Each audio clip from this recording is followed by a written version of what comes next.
ఆ రోజు మనోధైర్య సంస్థలో మాటిచ్చినుండే, మీరందరూ ధైర్యంగా ఉండండి, మీకు ఎంతమందికి ఉద్యోగం వచ్చినా సరే పీకేపీ వంశ సత్కరించి మరీ బంగారు కాయిన్ ఇస్తా అని. తన పేరు మోనిక. CGL లో పోస్టల్ డిపార్ట్మెంట్ లో సెంట్రల్ గవర్నమెంట్ జాబ్ వచ్చింది. తనకు చిన్నప్పటి నుండి కంటి చూపు లేదు, కానీ ఏదో సాధించాలని ఒక కల. క్రికెట్ ఆడుతుంది, చూస్తాడు, అట్లా చూస్తూ ఉంటాడు అంతే. ఒక్కసారి తన స్వరం వింటే ఒకసారి మీరే వినండి.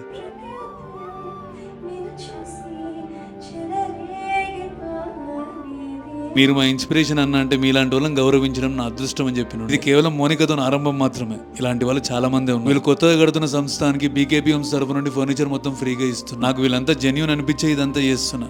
ఖచ్చితంగా మీరు ఎవరైనా హెల్ప్ చేయాలనుకుంటే వీళ్ళని కాంటాక్ట్ కండి, వీళ్ళ గురించి తెలుసుకోండి, నచ్చితేనే సహాయం చేయండి. ఇక్కడ నా ప్రయత్నం కేవలం మోనిక అనే ఒక అమ్మాయికి చిన్న ఎంకరేజ్మెంట్ ఇవ్వడం. రీసెంట్ గా ఒక వీడియో పోస్ట్ చేసి దాంట్లో కొత్త సోఫా ఏది, పాత సోఫా ఏది కమెంట్ చేయండి అంటే 3000 పైన కమెంట్లు వచ్చాయి. ఇక ఆ పనంతా మా అన్నకు పడ్డది. ఈ యూట్యూబ్, ఇన్స్టాగ్రామ్ నుండి ఎవరైతే ప్రాపర్ గా ఆన్సర్ చేసిరో ఇక వాళ్ళకేం చొక్కని సెలెక్ట్ చేసిన ఉండే. Congratulation Sai Kiran sir, team BKP will see you.